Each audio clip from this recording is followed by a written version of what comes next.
This episode is brought to you by Netflix. 3 couples, 4 vacations, a lot to unpack. Watch The 4 Seasons, a new series starring comedy favorites Tina Fey, Steve Carell, Will Forte, Coleman Domingo, and more in a hilarious and heartfelt love letter to long-term relationships. Based on the original Alan Alda film. Watch The 4 Seasons, May 1st, only on Netflix. Starting a business can seem like a daunting task, unless you have a partner like Shopify. They have the tools you need to start and grow your business. From designing a website to marketing to selling and beyond, Shopify can help with everything you need. There's a reason millions of companies like Mattel, Heinz, and Allbirds continue to trust and use them. With Shopify on your side, turn your big business idea into... Sign up for your $1 per month trial at shopify.com/special offer. The #1 selling product of its kind with over 20 years of research and innovation. Botox Cosmetic, out of botulinum toxin A, is a prescription medicine used to temporarily make moderate to severe frown lines, crow's feet, and forehead lines look better in adults. Effects of Botox Cosmetic may spread hours to weeks after injection, causing serious symptoms. Alert your doctor right away as difficulty swallowing, speaking, breathing, eye problems, or muscle weakness may be a sign of a life-threatening condition. Patients with these conditions before injection are at highest risk. Don't receive Botox Cosmetic if you have a skin infection. Side effects may include allergic reactions, injection site pain, headache, eyebrow and eyelid drooping, and eyelid swelling. Allergic reactions can include rash, welts, asthma symptoms, and dizziness. Tell your doctor about medical history, muscle or nerve conditions including ALS or Lou Gehrig's disease, myasthenia gravis, or Lambert-Eaton syndrome, and medications, including botulinum toxins, as these may increase the risk of serious side effects. For full safety information, visit BotoxCosmetic.com or call 877-351-0300. See for yourself at BotoxCosmetic.com. Shopping is hard. I can never find anything in my size. I don't even know my size. I buy my clothes the same place I buy my groceries. There's a better way. Make it easy with Stitch Fix. Just share your size, style, budget, and done. Your personal stylist sends pieces picked just for you. That was easy.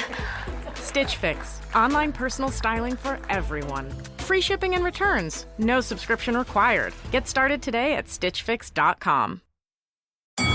Halliday presents, in the red corner, the undisputed, undefeated Weed Whacker Guy. Champion of hurling grass and pollen everywhere. And in the blue corner, the challenger, extra strength, Halliday. Eye drops that work all day to prevent the release of histamines that cause itchy allergy eyes. And the winner by knockout is Halliday. Halliday, bring it on. Before we begin, I'd like to share a few words from our sponsor, Arbonix. Thank you, Arbonix, for sponsoring Reversing Climate Change. You helped make this show possible. I'm so grateful to you, and you deserve it. I don't like taking sponsorship from people whose companies I just don't believe or I don't want to work with. And thankfully, I don't have to, because there are companies like Arbonix who are willing to come and support Reversing Climate Change. If you don't know about them, they're doing amazing forestry projects in the Baltic states in Europe. Europe has over 14 million hectares of underused land. A lot of it's abandoned or low quality. Not a lot is happening on it. It used to be forest, but it was cleared for farming as farming intensified. And then a lot of that farmland was later abandoned as the global food system moved towards lower cost producers. The land just wasn't worth tending, and certainly not tending in a way that we would respect as regenerative and carbon sequestering process. It was just underutilized, maybe unloved. Arbonix uses technology to help landowners even find this land, and once they do have it, how to restore it back into carbon-removing, biodiverse forest. If you care about carbon being removed and you want to see Europe return to the forested continent that it once was, you should be looking at Arbonix. Go talk to them. I had Lizette Luik, their founder, on the podcast. The link is in the show notes if you'd like to listen to it. We talk about a lot of the tricky issues that surround durability and carbon removal and how does forestry fit in. It's a very thoughtful episode. I really liked talking to her. It made it really easy to pitch Arbonix on doing some business together because I want to see their work be successful, restoring biodiversity and making forestry, especially good forestry, profitable again. Man, that is a game changer and so important if you can pull it off. Thank you again, Arbonix. The link to check out Arbonix's website is in the show notes. You should listen to the show if you haven't heard it already that I do with Lizette. It will teach you quite a lot about how they think and what they're doing. And now we will feed back in to the rest of the show. Thank you for listening. Here it is.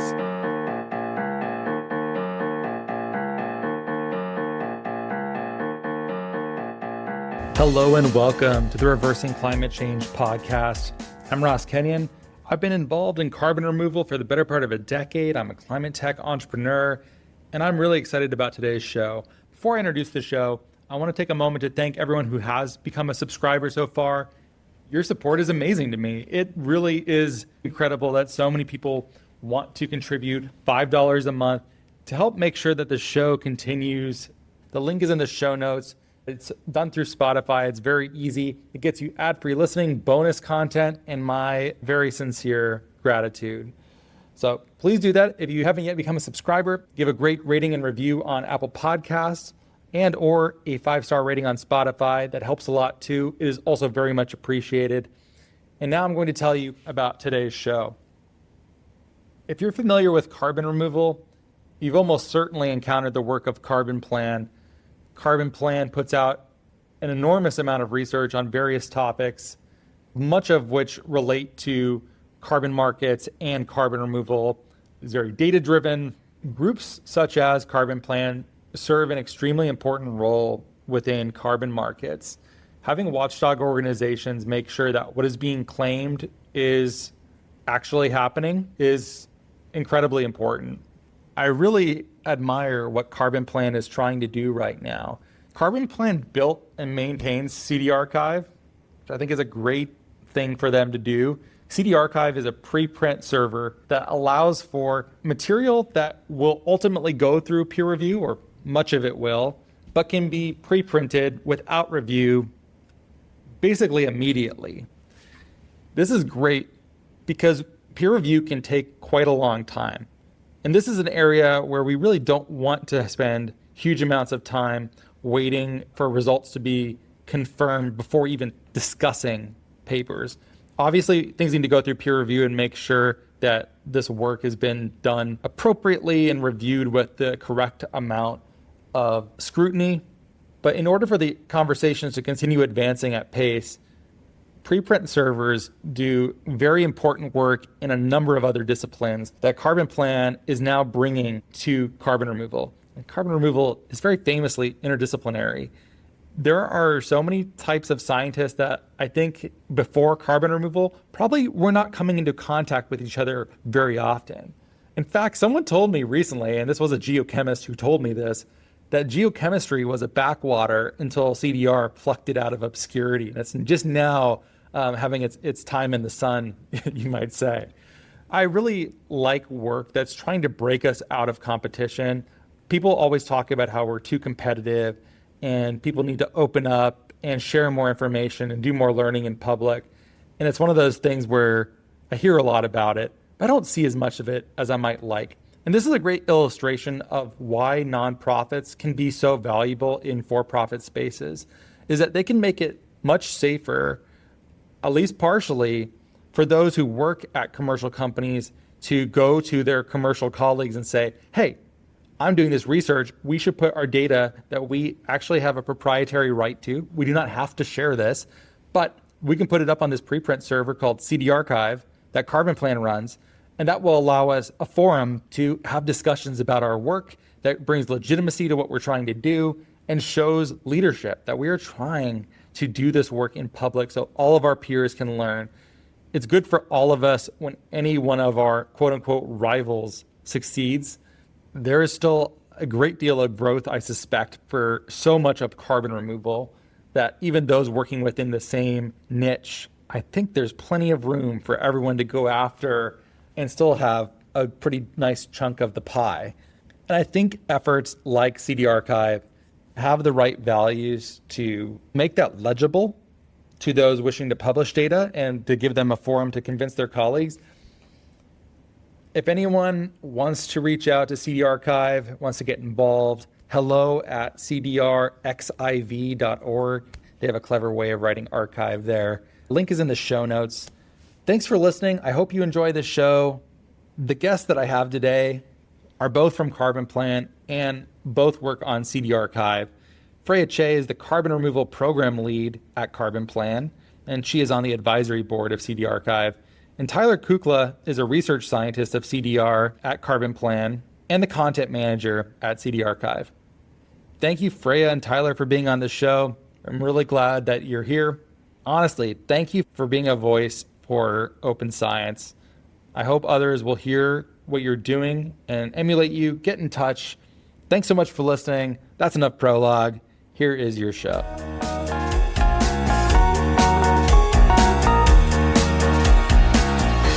Tyler and Freya, thank you for being here with me. Thanks for having us, Ross. Thank you. Tyler, does this feel weird that we don't have beers right now? It does feel a little bit. I'm missing our Seattle area MCDR happy hour. It's also weird that we're in Seattle and we're not together, but I think that we're going to make it work. I think we're going to make it work too. I'm happy we're doing this show. We've been talking recently about open science and how important it is, and also how absent it is from so much of carbon removal. CarbonPlan has a new initiative called cee-dee-archive, which I'm not sure I would have guessed from how you have it written out, but it is a very clever way of styling this new initiative. Would one of you introduce cee-dee-archive? Sure. Yeah, CDRXIV is a preprint server. So it's a place to share early research and data on carbon removal. It's modeled off of other archives. There's a physics archive and a bioarchive. Essentially, they are infrastructure for open science values. Basically, how do we do science in a way that is transparent, that it's accessible to everybody, and that is fast, that really enables, I think Open Archive's tagline is communication to happen at the speed of science. What does it look like when science is done without a preprint server like this? What does science even look like? Coming from the academic side, after you finish some kind of project that you've been working on, often for a couple of years, it can take shorter than that, but often it's a long process. You want your results to be made publicly available, or at least available to the readership that you care about, and you submit you write it up as a paper and you submit it to some academic journal. Then it goes out for peer review. The peer review process can take anywhere from 3-ish weeks all the way up to a couple of years, depending on how many iterations happen, depending on how responsive the peer reviewers are, and often the culture of the academic journal itself. And what that means is that something that you discovered, or some new progress or new step forward that you have made in the lab or in your models or in any discipline, can take a very, very long time from the moment that you make that new result and that step forward to the moment that other people have access to that information. And the process of peer review taking, up to a year or more is a real challenge when you want science to be moving quickly. And when science itself is moving a lot faster than the stuff that actually ends up on your feed of new results that are making it in the published literature. Do journals like services like these? You should ask them. I mean, I think there's a lot of, if the culture around preprinting varies by discipline. So in some disciplines like physics, most of the activity is really around archive and preprints, sharing preprints, reading preprints. That's where people are really tracking progress. In a discipline like biology, there's growing activity around bioarchive. A lot of that work will eventually also go through the peer review process and end up on a journal. So bioarchive is a place where you can see those results early, disseminate results early, foster a faster conversation between an intellectual community. But it's not replacing the peer review process. It's just speeding up the conversation. I think a really great example of that was during COVID, where you had, for instance, the COVID genome ending up on bioarchive within a couple of days of it being sequenced. Wow. That was a conversation that needed to happen fast. There was a lot of academic follow-up to that work. But the preprint server was really a place for a quick conversation among an intellectual community to happen that then went on to go through the peer review process and show up in journals. Does preprinting ever have a dynamic where sensational articles get more attention than they would if they had been through the peer review process? It's a really good question. And I think it actually is best answered by maybe taking a step back and talking about the culture of open science. So preprinting is one tool for open science, but you really step back. The value that is underpinning preprinting is that science should be transparent, it should be inclusive, and it should be effective. When you really cultivate a culture of open science, you end up using something like preprint servers, but it comes alongside the recognition that it's your responsibility as someone consuming that material to bring your own judgment about what a valuable contribution is. You're not relying on a journal's stamp of approval. Something's not more valuable because it ends up in Nature. It's really a conversation among peers. So yes, it does require more discernment. And I also think that's a actually really constructive dimension of the culture of open science that is supported by other practices. Yeah, I would add that there's two sides of that coin. So on the one hand, like the things that end up on a preprint server, usually by the time that you're looking at them, it hasn't gone through peer review yet. You can, of course, update the next version of your manuscript to a preprint server after there has been a round or two of peer review. So that doesn't mean that everything that you read inherently hasn't seen the touch of peer review. But on the flip side of that coin, like a lot of the feedback that we've heard from folks who have been using preprints for many, many years, they'll tell us that, look, some of the best feedback that I get on the results that I make available happen because I put it on a preprint server.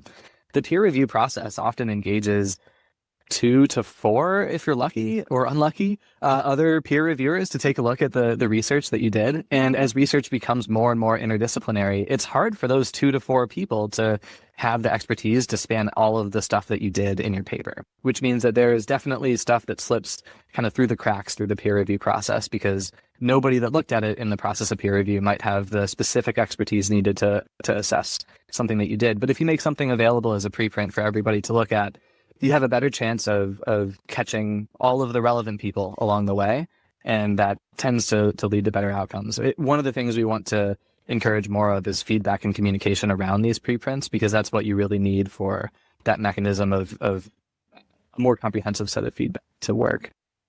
Does one reviewer always have to be mean, or is that not the case? I know that's the reputation. Yeah, it's usually we say it's reviewer 2, or whoever was the last reviewer, they get numbered like 1, 2, 3, 4. The last one to turn it in is the last number. And then usually the last one to turn it in because they really didn't want to read the paper that they got sent. And so, no, you do not need to have a mean reviewer. And I wish that peer review was a nicer process, but it can have these mean elements. And it's usually that last reviewer that you want to be emotionally prepared to read. I think the benefit here is pretty clear why we would want to engage in science in this more rapid way, even though peer review is clearly a very important part of empiricism and the scientific method. We're talking about open science, and I think people could probably infer parts of what you're saying as being constitutive of open science. But maybe we should define it clearly and contrast it against what might a closed science look like. Yeah, that sounds great. So, as I said before, I think open science is really rooted in some values and a culture. And in my mind, the easiest way to talk about that culture is kind of expanding your understanding of who is on your team if you are a researcher. So I think that really starts with the process of research. What does it look like to create collaborations in which people can really understand and participate in what you're doing? What tools do you reach for if that's your goal? What kind of documentation do you make around your methods? Then there's this like next layer out, which is how do you share your findings? How do you share your findings early, quickly, and in the open? How do you share them in a way that people can give you really good feedback? How do you not just share your findings, but share the data and the code and the tools you built with permissive licensing that let other people on your scientific team, which is this whole community, use them and build upon all the work you've already put in? And how do you be transparent, both about your methods and about things like conflicts of interest? I think all of those practices underpin this culture of like really seeing science as a team effort that's in the public interest. how can a broadly commercial community like carbon removal, maybe you disagree with that characterization, but it certainly has a number of commercial interests that interweave through the process of science. Is carbon removal an example of an open science community? Are parts of it openly scientific? Where is it and where is it not? You can take it any way you want. Yeah, it's a great question. So I think it's interesting to talk about the academic community working on carbon removal and the kind of industry or industry adjacent community as, very interrelated, but maybe separate states. So I think in the academic community, it's not a norm to be participating in open science. I'm not sure there is really yet a single CDR kind of like topic area academic community. Instead, you have kind of still disciplinary communities who are thinking about particular types of CDR. You certainly have certain PIs or labs who are very committed to practices like preprinting. But CDR as a topic area in the academic world, I don't think has the type of culture you might see, for instance, in physics, where everyone is using preprint servers. A lot of CDR research will just end up in journals. So I think there's room for growth there, but examples of leadership, certainly from some labs. In the kind of industry and industry adjacent NGO funding space, I think we have so much room for growth. Again, I think you have examples of people pushing in the right direction. We can go into those. People who are trying to share data from industry-led field trials, who are either doing those field trials or trying to facilitate the data sharing. You have examples of funders who are starting to ask for data sharing. But if you just think about how much we are learning through industry efforts in the field and what fraction of that is publicly available to anyone to build upon and learn from, I think we have like a pretty big and clear area for growth. How do you feel about all of that, Tyler? I think that feels right. And I think that it's worth thinking about like, okay, there's this room for growth, but what is like the prize at the end? And when you make more information openly and publicly available, I think that there are a bunch of great reasons to do it. And one of them is that when we talk to folks in the CDR community, it's pretty clear that a lot of folks are in agreement. Pretty much everybody's in agreement that we want to figure out what works and do more of the stuff that works. And we want to do it quickly. We want to do it as quickly as we can to keep up with the pace of climate change, really. And open science is a way to do that. It helps us, get over the things that don't work faster. It makes the mistakes and the missteps just little hiccups along the way rather than like big entrenched problems that grow into something that can erode or create challenges down the line. It serves a lot of the purposes of what we're trying to accomplish as a CDR community. And I think that spans both academia and industry. And I think that it's worth keeping that in mind as we're talking about what is the right way to build an open science culture in CDR. Roz, I feel like you've thought about this too. What's your answer to that question? I can tell you a funny anecdote about it. Maybe this will partially answer it. I've had so many conversations with project developers or people that are working on the commercial side. Like, yeah, why aren't we more transparent about pricing or about the science that we're doing internally? I'm like, yeah, why don't you just publish that information? You could just do it unilaterally. They're like, well, not alone. Like, okay, I can't just do that by myself. What if no one else does it? But clearly then you just have, bad prisoner dilemma dynamics. The game theory of it prevents anyone from doing anything. And we end up in this suboptimal equilibrium here where none of us learn and it's all private. I don't even think that the privacy is that valuable either. Everyone is so focused on IP, and that's often driven by venture capital dynamics. But I don't think a lot of this IP is going to be, in the case of wind down, super valuable. I don't think that we need to be as focused on patenting as we are. I don't think that being secretive is that valuable of a moat either. Tito Jankowski of Air Miners has a line that I've heard him say so many times, which is that our chief rival is obscurity, not one another. It's more likely that carbon removal will just fade out into nothingness. And so what? Like if you're in enhanced rock weathering and Mati wins the grand prize of X Prize, are you really worse off? In fact, you probably raise the profile of everyone in the entire space by that happening. But yeah, I think we end up being competitive in ways that are actually not even smart if you're a Machiavellian. They're just sort of suboptimal. Even if you're a ruthless, self-interested person, it's still bad.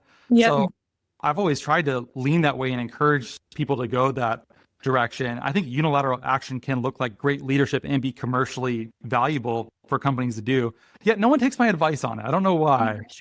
Huh. Yeah.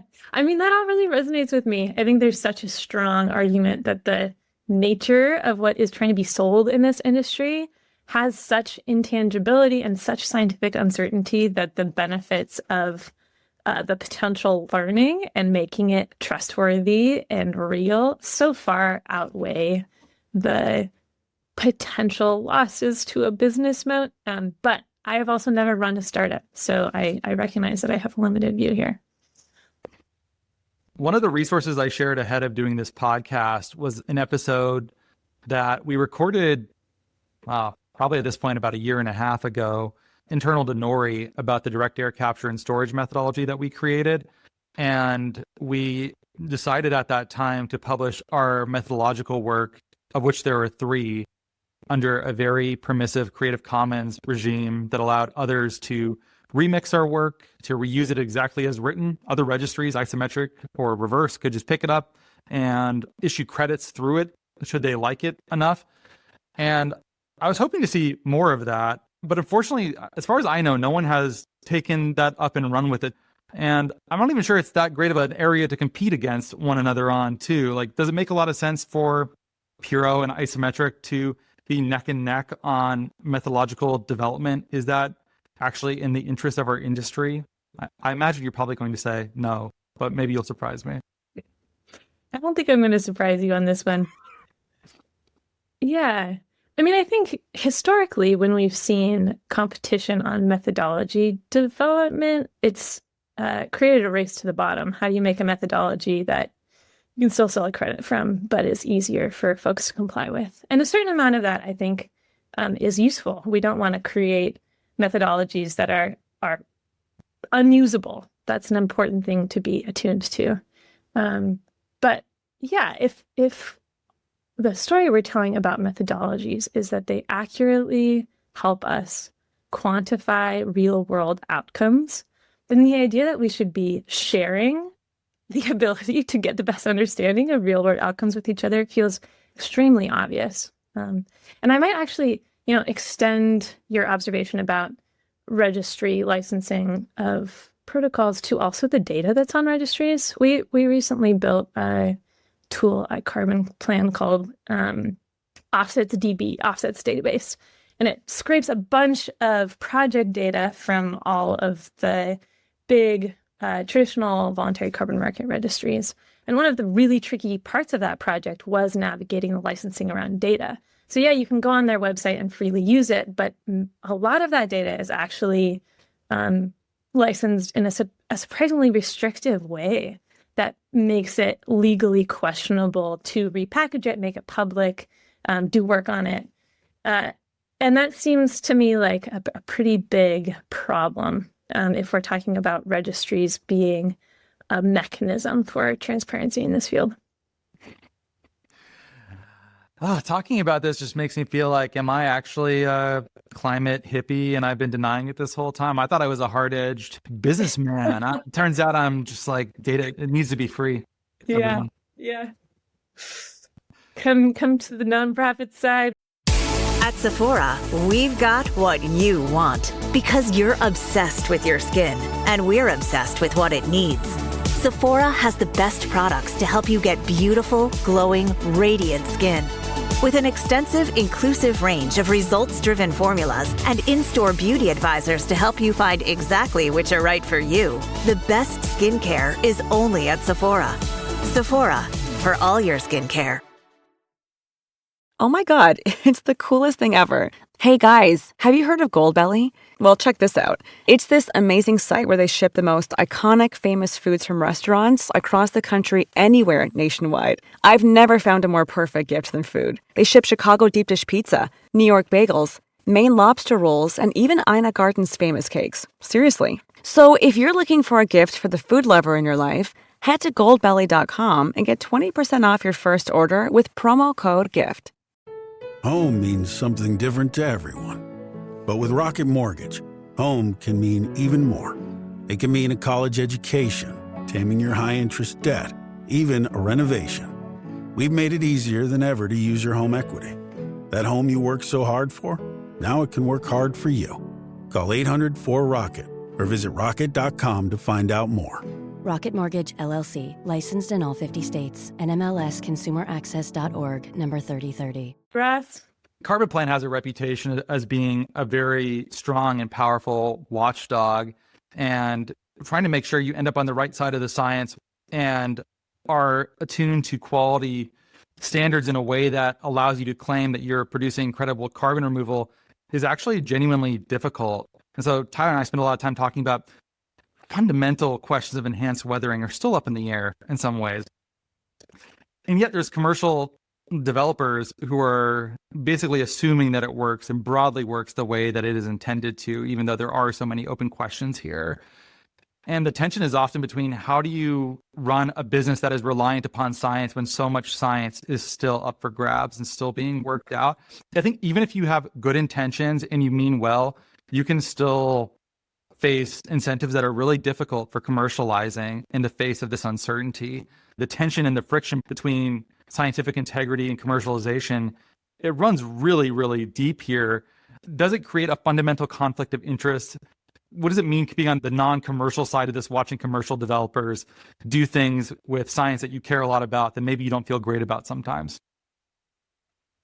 I think one thing that's interesting is in talking to a lot of the researchers that are involved in these startups, I think that their read on the literature tends to be pretty similar to mine, which is that we still have questions that we're trying to answer, and also that our startups that are have all of this wonderful funding and infrastructure to build out monitoring systems and so on and so forth are a really great vehicle for starting to try to answer some of these questions. And the challenge that we are faced with then is okay, you might have orders of magnitude more data than I'm able to access through what's available in the academic literature. And in fact, that data is probably a lot more useful for thinking about what an enhanced weathering deployment might look like in the real world, because academic studies aren't subject to the same constraints as a company trying to operate and do their own field study. We're working with spherical cows often in kind of academic land. And that's on some spectrum. Some academic studies are a lot more close to what a real world deployment looks like than others. But at the end of the day, the question is, okay, if you've generated new knowledge by collecting way more data than anybody else has access to, do you have a responsibility to share that new knowledge publicly to help pull the rest of the field forward? And is it possible that you can just share that new knowledge with funders and convince them that this is all buttoned up? And do we have this world where there are people that are more compelled or convinced about the state of knowledge in enhanced rock weathering because the fact that some data is kept under closed doors and shared internally than the rest of the public is? And I think that those are hard questions to answer. But I do think that one of the things that you get from one of the prizes of open science is that you start to get data syntheses. You can bring a bunch of different data sets together to paint this picture that nobody else can see from the specific experiments that they're working on or the point sources that they're looking at. And this is where we often see across fields big steps forward in scientific progress and understanding. And I think that if we really think, as I think people agree that there are barriers to understanding right now, there are knowledge gaps we need to fill. The potential for big data syntheses like this by making those data available can, I think, do a whole lot of great work at plugging those knowledge gaps up. The challenge is how to do it, of course, but I do think it's challenging to walk that line around, how much data is being produced and how do we make that data useful for public learning at the same time. I'm going to add, in response to your question, Ross, one of the things that really strikes me is a piece of this puzzle that makes things really hard is the offsetting claim that comes at the very, very end of the chain. If we were operating in a world where we weren't trying to make claims about physically undoing the harms of a fossil emission, the leeway for uncertainty and the consequences of being wrong at any given time step, I think they're dramatically lower. So part of my curiosity is like, wow, in what other what other levers do we have, policy levers, private sector levers, to allow learning by deployment without the pressure of the offsetting claim at the very end? And this is a curiosity I've had for a long time. And I think it matters for all sorts of things like soil carbon and forest carbon and uncertain long duration CDR. Not an easy answer, but I think it will be really interesting to see how that evolves over the next 5 years. Oh, that's such an uncomfortable space, though, where so many people in our sector come from STEM environments where there often is some amount of objectivity or presumed objectivity. And you don't want the questions to end up in, well, it ultimately comes down to political economy yet again, where we're telling stories about what these credits are good for and how does that impact what corporations and governments are allowed to do in the meantime.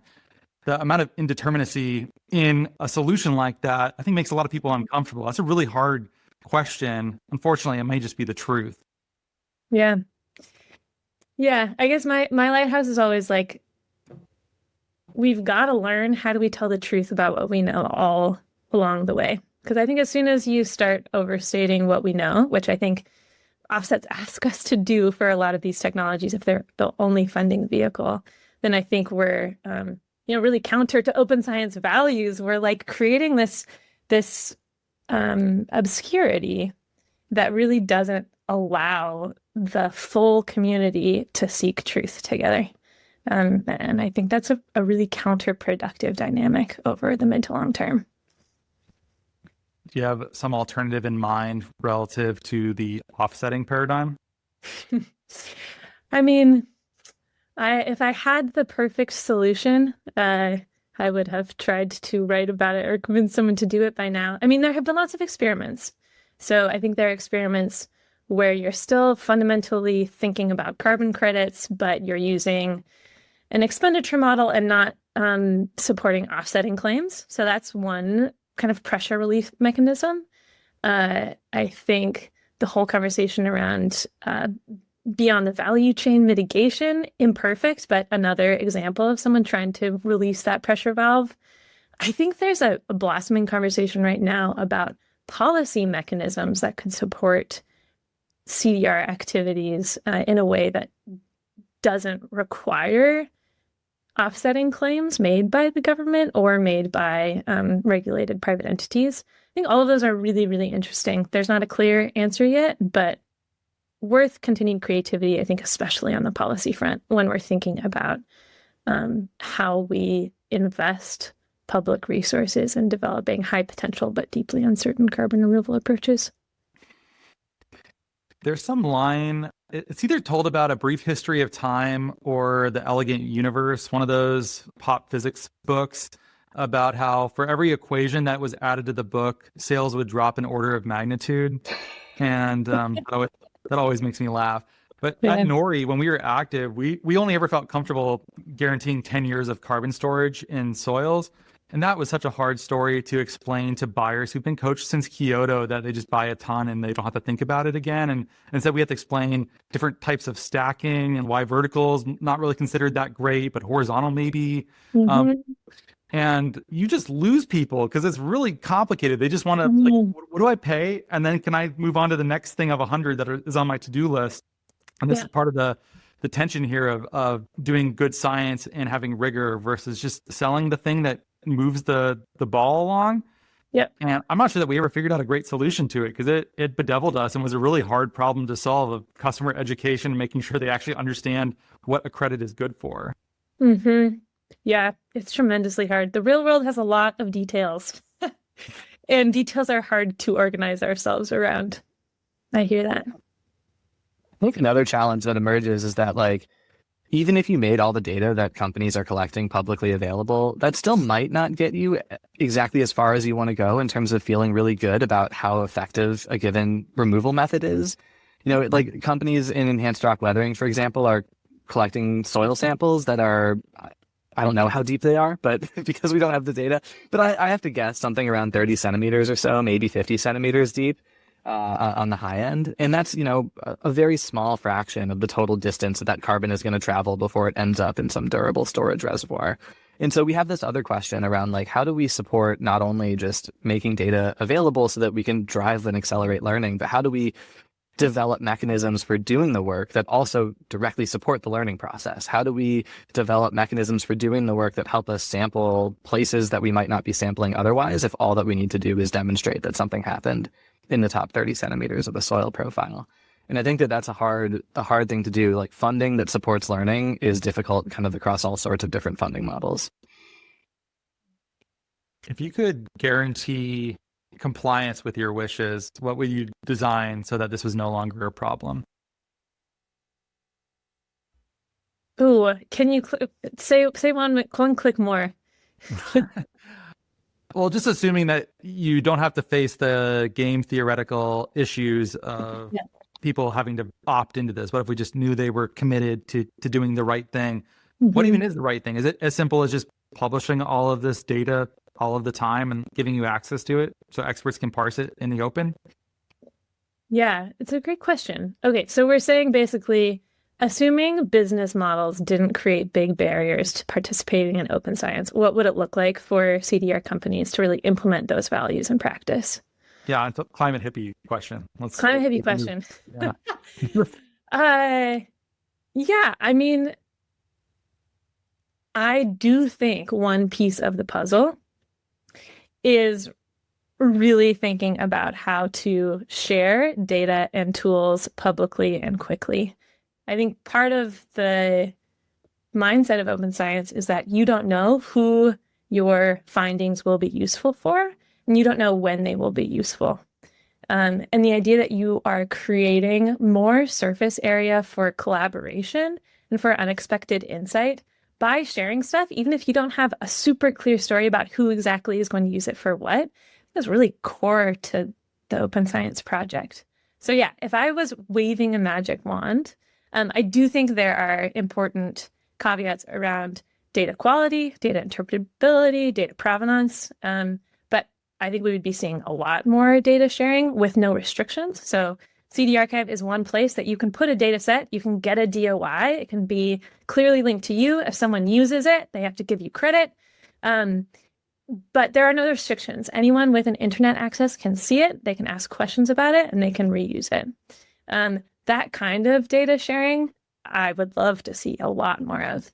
And I would love to see that not only for positive results, but for null results. So I think this is another kind of deep tenet of kind of traditional academia that's tough, is that you get credit and you get shiny papers when you publish exciting results, and null results are super important to figuring out what doesn't work, which is a huge part of the CDR project.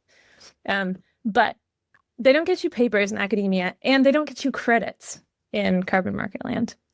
So what does it look like for startups to be sharing more information about what didn't work with each other and with the science community? And then I guess the last thing I would say is, right now, even if we're not in that perfect world where you've sidestepped all of the incentives that make sharing hard, transparency about what exactly is making sharing hard. I mean, I think the collective action problem in general is floating around, and I understand it's really tough. But beyond that, like, we have lots of general conversations about transparency. How do we make it more specific? How do we disclose when you choose not to share exactly why, in ways that help other people problem solve around that as a community? Those would be kind of my three top ideas. Anything to add, Tyler? Yeah, I agree with all of that. And I would just add that, like, if we live in a world where you can just throw all of your data out there and make it publicly available, I think it would be better. I think that sounds great. And also, what you really still need is that culture of open science. Like, a lot of what makes open science work happens before anything actually is made publicly available. It happens in, like, the culture that you develop in your lab, the tools that you use to share your files across all of your collaborators to make sure that everybody sees what you're up to and can contribute and pitch in ways that, as Freya said, might end up being a little unexpected, so that you have all of that infrastructure in place so that you can make your information publicly available when the time is right, when the project has concluded, or whenever that is.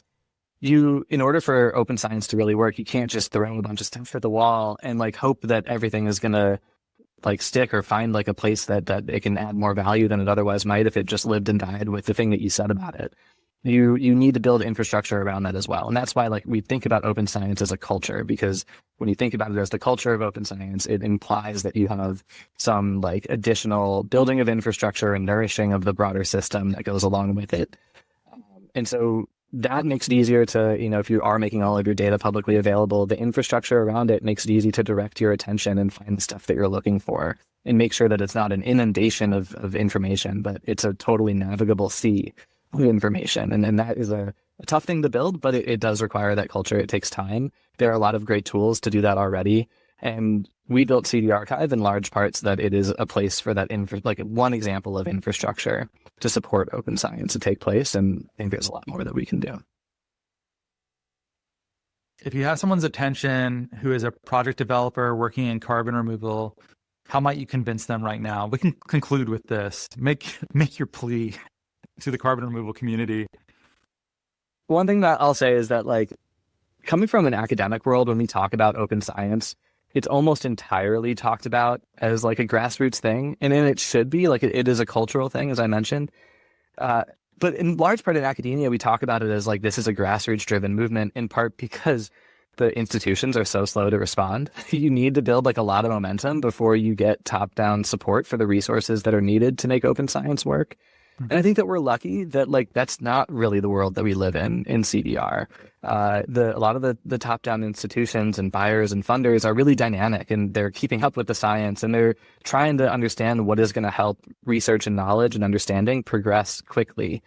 And when you have those elements of the system, I think it's really easy for the top-down institutions to not be followers of a momentum, but actually be leaders and push things forward. And so I don't know exactly what that's going to look like. And I would love to see, more requirements around data sharing as one example. But I think it's just important to note that we don't have to rely on institutions that are moving slowly here. I think that the top-end institutions are really dynamic and flexible and thinking hard about this. And so I would place a call to action there as an opportunity to lead a shift toward a more open science culture in the community. Yeah, plus one. I think what I would add for a project developer is I really think this project of carbon removal is only going to work at scale and fast enough if we expand our idea of who's on our team, and if we work together, and if we learn a lot. And we recognize that not all the incentives are there and not all the infrastructure is there. But you can lead by example. You can help start breaking the collective action problem. And I think you will get credit for that. I think you will be respected for that, and you will contribute to the type of collaboration and external examination that ultimately, I believe, will give you a path to long-term project development in a sustainable and trustworthy way. So I recognize it's not easy. But this is one opportunity. CDRXIV is one opportunity. There are other ways to embrace those values, and I just really encourage people to lead by example and start conversations about the specifics of like, how do we translate these open science values and the potential benefits they bring into our industry in a more granular way. If someone is writing a scientific paper that may be applicable to this server, how do they get involved with CDRXIV? How do they submit? What's on there now? What's the status of it? So right now, I think there are 13 preprints on CDRXIV. The process is really simple. So you can show up on CDRXIV, you make an account, and there's a pretty simple submission process where you can upload either an academic style preprint, a preprint plus data, or just a data submission. That submission goes through a very light touch review process, which relies on a really awesome set of external scientists who really are just checking to make sure that a new research result is presented. It's not a peer review, it's just a light touch check to make sure it's about carbon removal and there's actual research there. And we commit to communicating back to you within 3 days And assuming that submission meets CDRXIV's criteria, it will be posted publicly with a DOI on the website. After that, you have the chance to update or change your submission. There's a version control system. But once it's on the website, it will remain publicly available, associated with your DOI forever, no matter where that work ultimately ends up, or if it ends up on a paywall, anyone with internet access will be able to read it and learn from it. I was just going to add one more thing, which is that in talking about like open science in general, CDRXIV is similar in that it really works when people are a part of that community, when people are contributing results, and when people are going there to look for new results. We think CDRXIV makes sense because CDR is a topic that covers a crazy number of disciplines, like so many disciplines, and the existing platforms for sharing new knowledge are disciplinary, and this makes them kind of new knowledge get spread all over the place. And it's really useful if you want to be learning about CDR across those disciplinary boundaries to have things organized under a topic. We also recognize that like not everybody is doing work in CDR that is going to end up in the peer-reviewed literature, and not everybody is taking the time to write long format articles. And so one of the things that makes CDRXIV different from other preprint servers is that we also have a data repository feature. If you're producing a data set but aren't maybe going to spend the time to write a paper around it, or it's data that didn't fit for a paper or whatever it is, you can submit the data to CDRXIV and it can be discoverable as a data submission by itself. And this is one of the ways that we're trying to make sure that we are catering to the broader CDR community and not just to the people that are writing articles and papers. And it's not the end. We have a lot more things that are kind of on the horizon that we want to think about. But if there are ways that you think that CDRXIV can help cater to the type of research that you're doing and help make your work publicly available, we would love to hear from you. We'd love to hear about it. Ross, maybe I can give you an email address to put in the show notes or something. Yeah, that sounds good. Links to all of the things that we discuss are in the show notes if you'd like to follow up and get involved. Freya and Tyler, thank you for being here. Very important topic. Respect very much the work that you're trying to do. And thanks for doing it. And thanks for being here. Thanks for having us. Ross.